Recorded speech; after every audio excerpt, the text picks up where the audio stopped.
Very simple, যে মাথায় করে নিয়ে যাচ্ছে, আপনারা দেখতে পাচ্ছেন যে কথাটা আমি বলতেছিলাম, মাথায় করে তাদের লাগেজটা নিয়ে যেতে হইতেছে। এই যাতায়াত পথটা হচ্ছে প্রবাসীদের যাতায়াত পথ। মূলত এখানে এই জায়গার লোকেশনটা দিয়েছে আমাদের প্রবাসী ভাইরা। হ্যাঁ, তারা যখন এখান থেকে যায় তারা কীরকম হেনস্থার শিকার হয় এই ব্যাপারটা জানানোর জন্য আমাকে হচ্ছে ইনবক্সে মেসেজ দিয়েছে অনেক প্রবাসী ভাইরা। তো এই দেখতে পাচ্ছেন ওই যে সামনে এয়ারপোর্ট, ওই এয়ারপোর্ট, আর ঠিক উল্টো পাশে হচ্ছে আমাদের রেলওয়ে স্টেশন।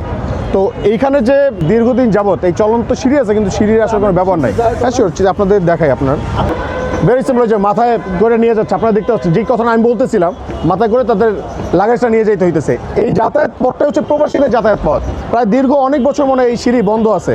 কীভাবে বুঝবেন? এই যে ময়লা দেখেন, একদম ময়লা জমে, মনে হয় এই ময়লা কেউ 10 বছরেও পরিষ্কার করে নাই, এমন অবস্থা। এটার কাজ কিন্তু ডিএনসিসির। এখানে যে কোনো রকম হচ্ছে মানুষ কোনো রকম যত্ন নিচ্ছে না, এটা আপনি কীভাবে বুঝবেন? এখানে দেখেন ময়লা লাগে আছে, এই ময়লা মনে হয় পরিষ্কার করা নাই গত 5 বছরে, এমন একটা অবস্থা। তো ওইখান থেকে উঠে প্রবাসীরা, আমাদের যারা প্রবাসী ভাইরা আছে, তারা প্রবাসীদের যে সমস্যাগুলো হয়, তারা স্টেশন মানে এয়ারপোর্ট থেকে মালামালগুলো নিয়ে বোঝা মাথায় নিয়ে একদম তারা বিদেশ থেকে আসতেছে, তারপর হচ্ছে এখান থেকে যাইতে হয়। তো স্কেভেটরগুলা টোটালি বন্ধ।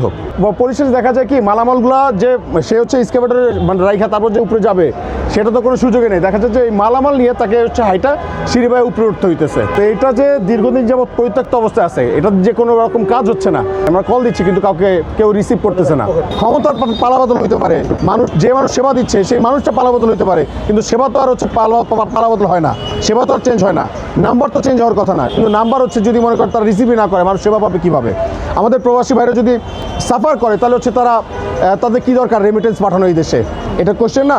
যারা অবহেলা করতেছে তারা যাতে তাদের কাজটা ঠিকমতো করে।